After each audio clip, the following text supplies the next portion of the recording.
자, 우리 다 같이 크게 한 목소리로 함께 봉독합니다. 시작. 우리가 알거니와 하나님을 사랑하는 자, 곧 그의 뜻대로 부르심을 입은 자들에게는 모든 것이 협력하여 선을 이루느니라. 하나님이 미리 아신 자들을 또한 그 아들의 형상을 본받게 하기 위하여 미리 정하셨으니 이는 그로 많은 형제 중에서 맏아들이 되게 하려 하심이니라. 아멘. 우리 다 같이 앉으시겠습니다.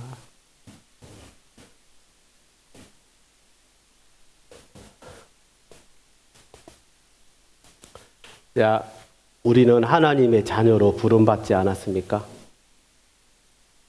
내 안에 있는 믿음이 눈꽃만큼 작든 아니 크든 우리는 다 하나님의 자녀인 줄 믿습니다. 이 자리에 계신 여러분들은 다 하나님의 자녀인 줄 믿습니다. 자, 그러면 우리가 하나님의 자녀가 되어서 우리가 무엇을 바라봐야 되는지, 우리가 보는 그 초점이 무엇이 되어야 되는지 굉장히 중요하지 않습니까? 그냥 생활 속에서 시시때때로 우리의 발목을 잡는 그런 어떤 사건들, 그런 생활 속에 일어나는 그런 일들이 아니라 우리는 하나님의 자녀이기 때문에 하나님의 목적을 따르는 자들이 되어야 한다는 것입니다. 그러니 하나님의 자녀가 된 이후로는 여러분 뭐가 시작되는지 아십니까? 하나님의 자녀가 되었으면 시작되는 게 있는데 그게 뭔지 아십니까? 신앙의 경주가 시작된 겁니다. 그렇죠? 하나님의 자녀가 된 그 시점부터 여러분들에게 허락한 그 신앙의 경주가 시작된 겁니다. 주님 앞에 갈 때까지 그 경주는 끝나지 않습니다. 여러분 스스로 끝낼 수 있어요. 아니 중단할 수 있어요. 끝내는 게 아니라. 중단하는 사람 많지 않습니까? 만약 그런 마음이 없다면은 하여튼 어떠든가 나는 그 경주를 계속하는 것입니다. 그러니 여러분 잘 생각해야 될 것은 뭐냐면은 하나님의 자녀들이 그렇게 하나님의 길을 경주할 때 그 목적지가 이렇게 목표가 되는 골이 되는 그 지점은 우리가 생각하는 곳이 아니라 하나님이 정해놓은 그 결성점을 향하여 우리가 달려가는 것입니다. 아시겠습니까, 여러분? 내가 원하는 것이 아니라. 그러니 우리는 하나님의 자녀들은 아버지 하나님께서 온전하신 우리를 보시고 온전하게 품으신 그 목적에 따라서 그 하나님께서 또한 우리에게 각 사람에게 품게 하신 그 비전을 품고 달려가는 것입니다. 그런데 그렇지 않고 그냥 하나님께서 나에게 그렇게 큰 비전 그리고 나를 위한 목적을 정해 놓으셨는데도 그걸 생각하지 않고 그냥 엉뚱한 길을 달려간다면, 그래서 정말 끝까지 그냥 가버렸어. 여러분 그곳에서 무엇을 만날지 여러분의 상상에 맡깁니다. 거기서는 되돌릴 수도 없지 않습니까? 내가 원하는 엉뚱한 길을 진짜 열심히 달려갔는데 그곳에서 무엇을 만나게 될까? 어떤 상황을 만나게 될까? 되돌릴 수 없는 그 결성점에서 후회 않는 저와 여러분이 되시기를 간절히 바랍니다. 예. 이런 것입니다. 가끔 그런 일 많지 않습니까? 우리 신문 같은 데를 보면은 사냥 기간에 엽총을 들고 사냥터에 나가서 열심히 주목하면서 사냥할 그런 그 동물들을 주목하면서 저기구나 하고 총을 빵 쐈는데 그게 그런 동물이 아니었을 때 일어나는 그 비극은 여러분 어쩔 수 없는 것입니다. 이미 총은 발사되었고 상황은 벌어져 버린 것이니까 그런 일이 일어나지 않도록 최선을 다해야 되는 것입니다. 제가 굳이 꼭 어떤 누군가를 말하라면은 예수님 때의 바리새인들이 그랬습니다. 여러분 제가 저번에도 말씀드렸을 텐데 이 바리새파 사람들은요 그 누구들보다도 열심을 내고 최선을 다해서 달린 사람들이었습니다. 근데 너무 안타깝게도 그 목적지가 자기 위주였다는 것입니다. 그러니까 정말 하나님이 원하는 그 관역을 향해 화살을 쏘고 해야 하는데 그러지 못했다는 것입니다. 그 이후에도 얼마나 많은 신앙인들이, 교회들이 그런 어리석은 일들을 많이 벌였었는지. 자, 그렇다면 하나님께서 우리에게, 당신의 백성들을, 우리를 향하신 그 품으신 그 목적과 목적지는 무엇일까? 먼저 에베소서 1장 11절 말씀을 봅니다. 모든 일을 그의 뜻의 결정대로 일하시는 이의 계획에 따라 우리가 예정을 입어, 이렇게 말씀하고 있습니다. 이게 무슨 말인지 아시겠죠? 여기서 예정이라는 이 표현에 왜 사람들은 늘 잘못 생각하고 있는데, 자, 이 예정이라는 말 그대로를 보면 그 의미가 출발 전에 결성점을 정하는 것을 말하는 것 아닙니까? 그러니 하나님께서 이 말씀을 하실 때 이 에베소서 1장 11절의 말씀은 무슨 의미냐면은, 아버지 하나님께서 모든 인류를 창조하시기 전에 그 인류를 향한 목적 혹은 목적지가 이미 정해져 있다는 것입니다. 오늘 본문을 다시 보겠습니다. 로마서 8장 28절 29절 말씀. 우리가 알거니와 하나님을 사랑하는 자, 곧 그의 뜻대로 부르심을 입은 자들에게는 모든 것이 협력하여 선을 이루느니라. 하나님이 미리 아신 자들을 또한 그 아들의 형상을 본받게 하기 위하여 미리 정하셨으니 이는 그로 많은 형제 중에서 맏아들이 되게 하려 하심이니라. 아멘. 여러분, 이 말씀 속에 어떤 의미가 있냐면, 아까 그 말씀하고 연결시켜서 이런 의미가 있는 것입니다.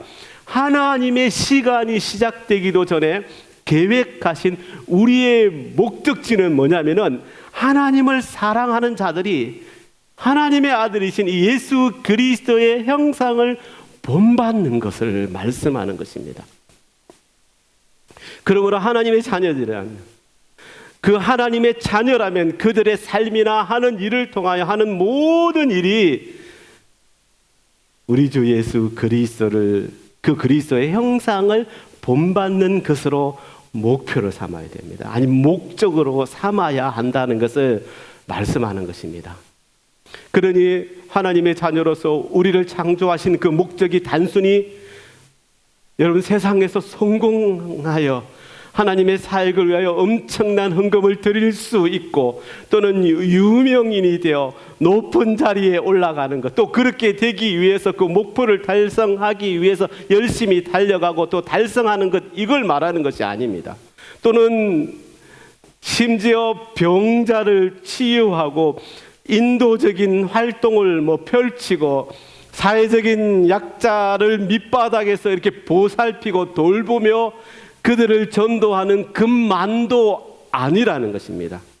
제가 왜 이 말씀을 드리지만은, 이 모든 것들이 참 고귀하기는 하지만 이런 일들을 열심히 하고도 그 주님이 기다리시는 그 구원의 결성점을 통과하지 못한 일들이 얼마나 많은지 우리는 명심해야 됩니다. 왜 그런 일이 일어나냐면요, 그들이 왜 그 구원의 결성점을 도달하지 못했냐면요, 그 일을 하는 동안 그 일들의 이면 또는 오직 그 사역에 초점을 맞추어 내가 높아지기를 바라는 마음이 있었다는 것입니다. 이게 너무나 중요합니다. 그러면 우리가 예수 그리스도의 이 형상을 본받게 하신 하나님의 목적이 그러면 무엇인가? 왜 우리로 하여금 예수 그리스도의 형상을 본받으라고 이렇게 하나님께서 원하시는 것까? 여러분, 그 답이 무엇일까요? 그 답은 하나님이 우리를 사랑하시고 우리와의 교제를 원하셨기 때문입니다. 하나님이 우리를 향하신 원하심은 딱 이거 하나밖에 없습니다. 우리를 너무 사랑하시고 우리와의 친밀한 관계를 원하시는 것입니다. 하나님은 우리와 더더욱 친밀해져서, 그래서 그리스도 예수 안에서 우리에게 자비하심으로 그 은혜의 지극히 풍성함을 오는 여러 세대에 나타내기를 원하셨다라고 성경에도 말씀하고 있지 않습니까? 에베소서 2장 7절, 이는 그리스도 안에서 우리에게 자비하심으로써 그 은혜의 지극히 풍성함이 오는 여러 세대에 나타내려 하심이니라. 아멘. 이게 무슨 말입니까? 우리가 원하는 대로, 우리가 하고 싶은 대로 그렇게 나아가려고 할 때에도 하나님은 우리를 이해하시고 용서하시고 그리고 사랑을 계속 부어주셔서 그 은혜를 알고 받은 자들이 하나님의 그 사랑을, 은혜를, 자비하심을 또 후대 다른 사람에게 전하는 자들이 되기를 원하시는 것입니다. 이게 뭘 말하냐면요, 너만을 사랑하지 않는다는 것입니다. 너를 사랑하지만 너만을 사랑하지 않는다는 것입니다. 내 자녀도 사랑한다. 내 주위에 있는 사람들도 사랑하는 것입니다. 그 이후에 하나님의 자녀가 된 모든 사람들도 다 사랑한다는 것입니다. 그러니 먼저 살아간 너에게 허락한 사명이 있으니 그게 뭐냐면 그 사랑을 전해라는 것 아니겠습니까? 그런데요, 우리가 잘 알아야 할 것은요, 여러분 자녀가 태어나면, 제가 이렇게 보고 있으면요, 우리 시온이가 태어난 우리 이광덕 집사님, 신혜연 집사님 가정이 그 모든 초점이 그 시온이에게 맞춰져 있는 것 같은 느낌이 듭니다. 뭐 가정마다 다르겠지만 부모로서 당연히 해야 할 일들이죠. 여러분의 자녀가 태어났을 때 어땠습니까? 그 마음을 한번 까먹어 버리셨어요?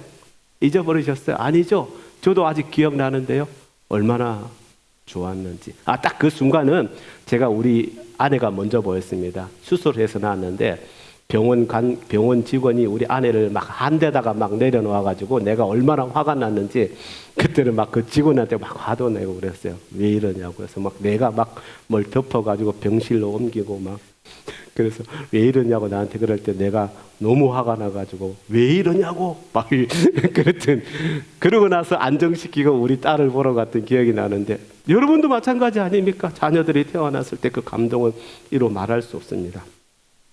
대화가 통하지 않지만 얘가 무슨 생각을 하는지, 뭘 아는지, 원하는지 알지도 못하지만 그냥 그렇게 보고 있는 것이 최고의 행복이지 않습니까? 그리고 그 자녀가 점점 자라면서 이제 말도 할 줄 알고 들을 줄도 알고 더 성숙해 갈수록 서로 더 깊은 이해와 교통이 가능해졌을 때 또 기쁨 또한 여러분 얼마나 크습니까? 그렇지 않습니까? 이게 부모의 마음이지 않습니까?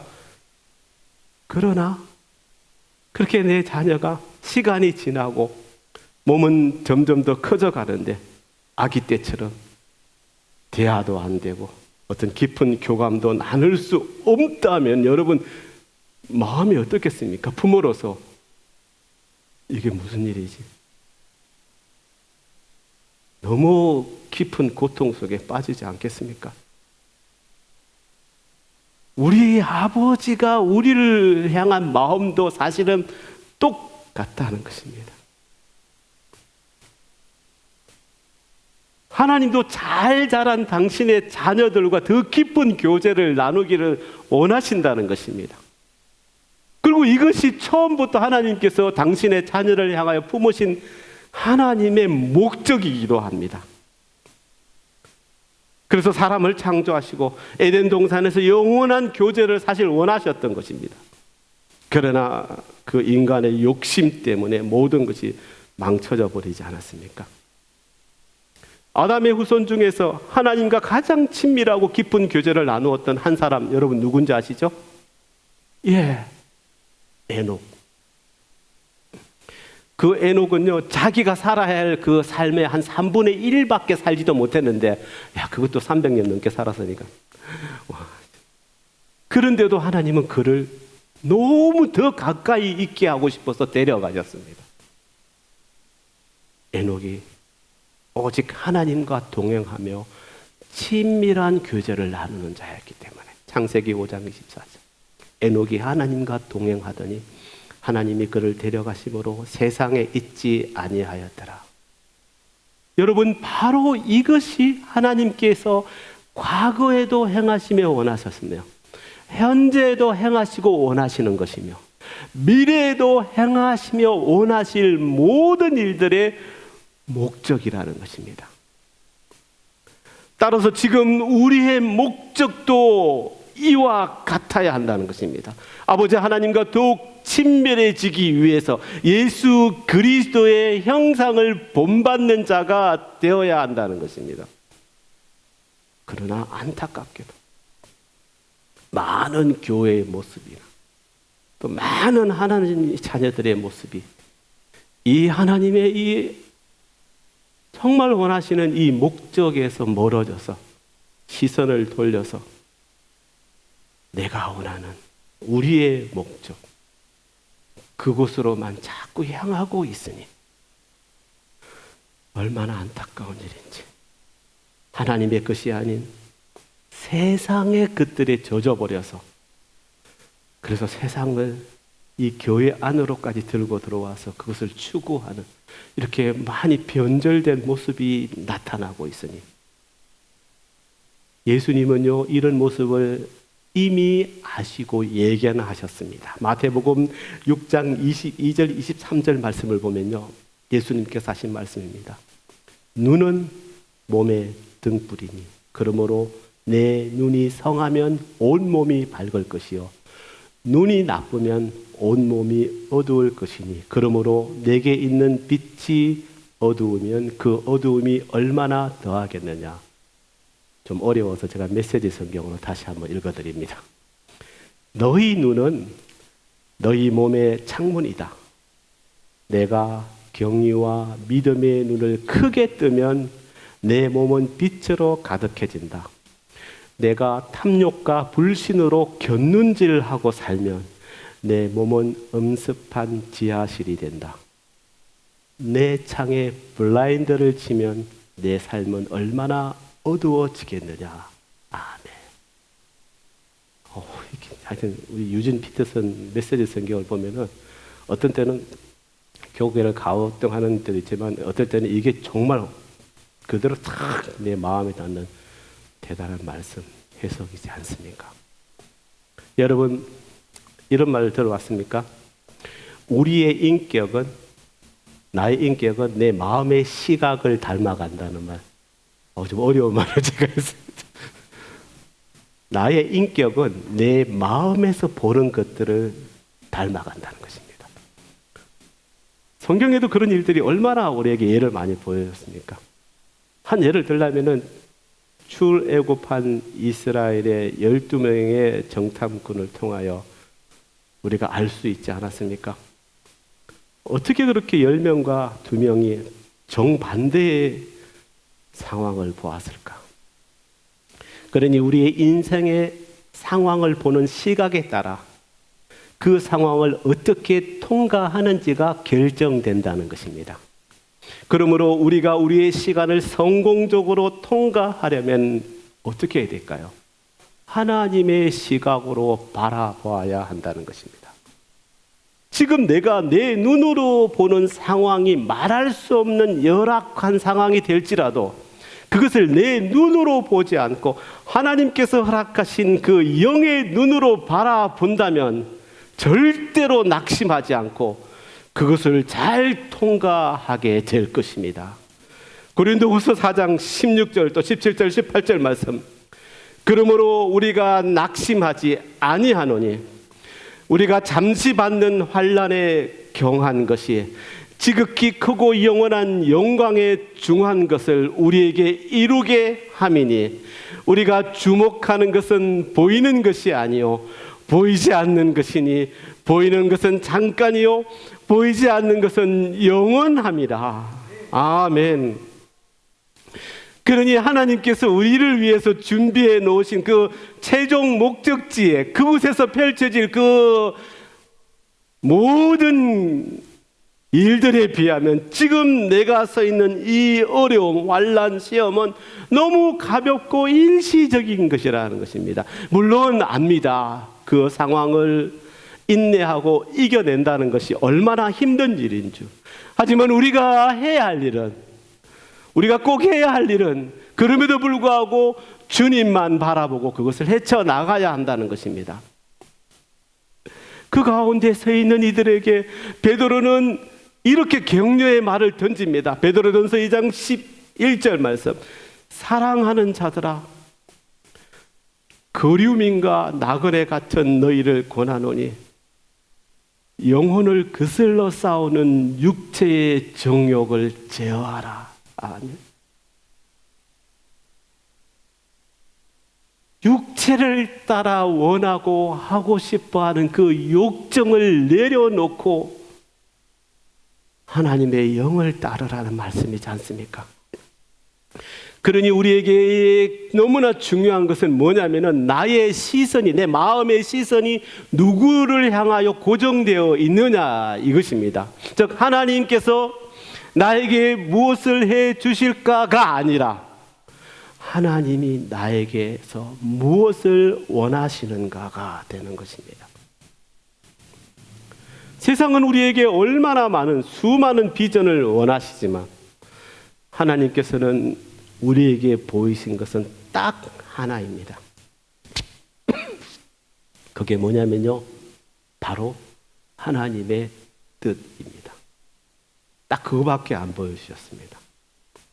그 하나님의 뜻을 잘 따르는 자가 될 것인가, 그렇지 않은 자가 될 것인가, 이 문제가 되는 것입니다.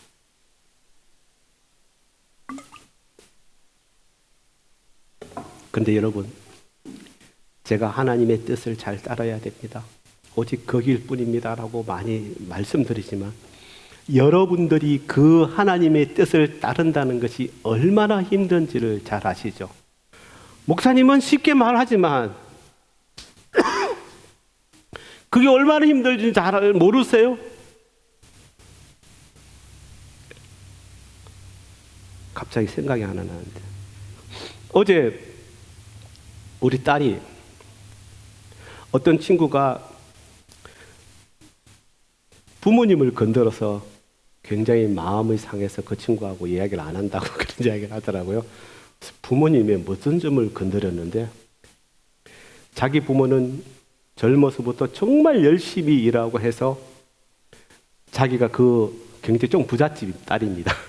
이라고 해서 그렇게 지금은 이렇게 부자가 되어서, 하지만 그 사실을 알기 때문에 자기가 뭐 자기를 치장하거나 뭐 이런 것들에 대해서는 조심한다. 근데 내가 보니까 언니의 부모님은 그렇지 아니하지 않았느냐라는 그 말에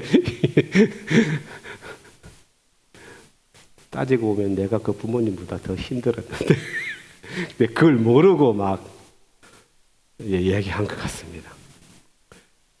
우리의 인생이 그렇지 않습니까? 여러분의 인생은 여러분 진짜 전쟁터와 같은 것입니다. 하나님의 뜻을 따른다는 것은 정말 내 삶이 왔다 갔다 하는 그 총알이 빗발치는 그 최전선에 서 있는 것과 같지 않습니까? 때로는 죽음의 고비를 넘기는 그 고통, 어려움을 여러분 우리가 겪어야 되는 것입니다. 그 무엇보다도 치열한 전투를 벌이는 그것. 근데 여러분, 그곳에서 가장 치열한 전투는 무엇이냐면요, 낙심과의 전투가 됩니다. 왜? 강하고 담대하지 못하게 그 마음을 접어버리는 것, 그 낙심과의 전투를 말하는 것입니다. 이것이 우리를 거꾸로 들여서 우리를 그렇게 낙심하게 하는 것이 바로 사탄의 가장 큰 목적입니다. 내가 아무리 해봐도 소용이 없더라, 그냥 내가 원하는 대로 하며 살 거야 라고 생각하게 하는 것이 우리 사탄의 가장 큰 목적이지 않습니까?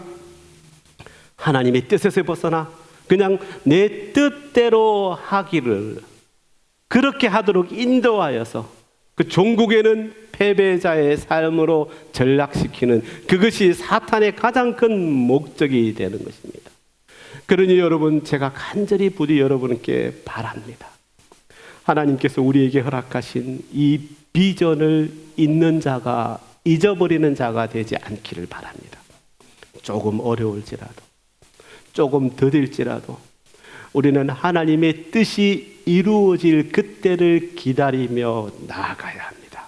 시편에서도 그렇게 말씀합니다. 27편 14절 말씀을 보면 너는 여호와를 기다릴지어다. 강하고 담대하며 여호와를 기다릴지어다. 또한 우리가 이 모든 일들을 오직 내 마음의 시각을 하나님께로 향해서 그렇게 하나님만 바라보며 나아간다면 우리에게 허락될 하나님의 큰 복이 뭔지 아십니까? 기쁨이 됩니다. 기쁨. 야고보서를 한번 볼까요? 야고보서 1장 2절 4절에 이런 말씀이 있습니다. 내 형제들아, 너희가 여러 가지 시험을 당하거든 온전히 기쁘게 여기라. 이는 너희 믿음의 시련이 인내를 만들어 내는 줄 너희가 알미라. 인내를 온전히 이루라. 이는 너희로 온전하고 구비하여 조금도 부족함이 없게 하려 함이라. 아멘. 그렇습니다. 우리에게 있을 그 기쁨, 마음의 이 기쁨은 우리에게 환난과 시련을 견딜 그 영적 힘을 더해 준다는 사실. 여러분, 이 사실을 알게 된다면 여러분 이제부터 기쁨이 넘치는 생활을 할 수 있을 것입니다. 구원의 소식을 전하는 이사야도 이렇게 외치지 않았습니까? 이사야 61장 3절에 보면은 이런 말씀이 있습니다. 기쁨의 기름으로 그 슬픔을 대신하며 찬송의 옷으로 그 근심을 대신하시고, 마음에 기쁨이 넘치는 자가 그 입에서 흘러나오는 게 무엇입니까? 찬양입니다. 그렇지 않습니까? 예. 찬양 부르고 있는 자가 화났다고 말하는 사람 있습니까? 화를 내면서 찬양 부르는 자는 제가 잘 보지 못했어요. 화를 사귀기 위해서 찬양을 부를 수는 있겠다. 저절로 찬양이 입에서 흘러나오는 것은 내 마음의 평안과 기쁨이 있기 때문이 아닙니까? 기쁨과 은혜가 넘치는 자의 입에서 찬송이 떠나지 않는 것입니다. 예수님도 그렇지 않았습니까? 예수님도 앞에 있는 기쁨의 그 시선을 고정함으로써 말할 수 없는 엄청난 그 고통을 견뎌내지 않았습니까? 여러분, 그 기쁨이 무엇인지 아십니까? 알고 계시죠? 예, 십자가의 죽음 뒤에 후에 나타날 부활이지 않았습니까? 그것은 순종의 고난 이후에 찾아오고 저와 여러분을 포함한 수많은 무리들이 하나님의 나라로 이끌어줄 그런 영광된 것들이었습니다. 그렇지 않습니까? 그러므로 예수님을 본받아 주님의 발자취를 따르는 우리도 그와 같은 영광을 맞이하게 된다는 것입니다. 아멘. 나를 부인하고 육신을 이 십자가에 못 박은 후에는 우리가 영광된 몸으로 다시 살아날 부활의 생명이 여러분에게 찾아온다는 것입니다. 분명히 그렇게 될 것입니다. 그것은 우리가 경험하지 못한 정말 놀라운 영광의 순간이 될 것입니다. 로마서에서 사도 바울이 말하지 않았습니까? 8장 18절 말씀에서 생각하건대 현재의 고난은 장차 우리에게 나타날 그 영광과 비교할 수 없도다. 아멘. 사랑하는 여러분, 그러면 우리 앞에 놓여있는 기쁨은 무엇입니까? 그것은 예수 그리스도를 본받아 아버지 하나님께 순종한 결과로 고난을 겪은 그 성도들 가운데 나타날 하나님의 영광된 모습이 되는 것입니다. 그 영광된 모습을 여러분들이 보는 것입니다. 그러니 그 어떤 시련의 상황이 지금 여러분 앞에 있더라도 그것을 바라보지 마시고 마음의 눈을 하나님께로 향하시기를 바랍니다.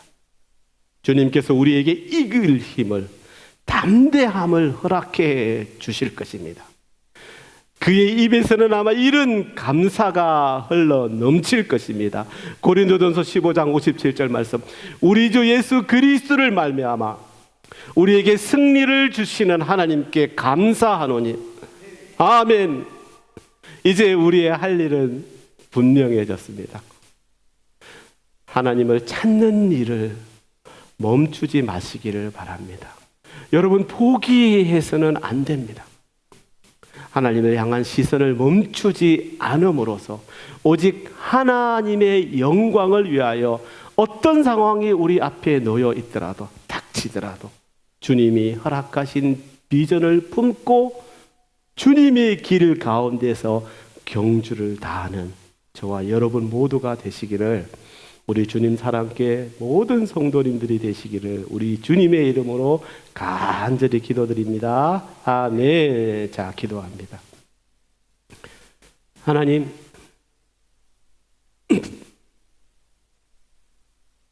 나에게 믿음이 있건 없건 하나님은 저를 사랑하십니다. 하나님은 벌써 저를 보살펴 주고 계십니다. 그리고 하나님은 내가 그 하나님의 길로 들어서기를 원하십니다. 내가 그것을 거부하든 받아들이든 그 모든 것은 이미 결정되었다는 사실을 알게 하여 주시옵소서. 그래서 괜히 다른 길로 돌아가지 말고 조금이라도 빠른 시간 안에 하나님이 허락한 길에 들어서서 오직 하나님만을 바라보며 그 길에서 최선을 다하여 경주하는 저희들이 되게 하여 주시옵소서. 하나님 감사합니다. 우리 주님 사랑합니다. 예수님의 이름으로 기도드립니다. 아멘. 아멘. 감사합니다.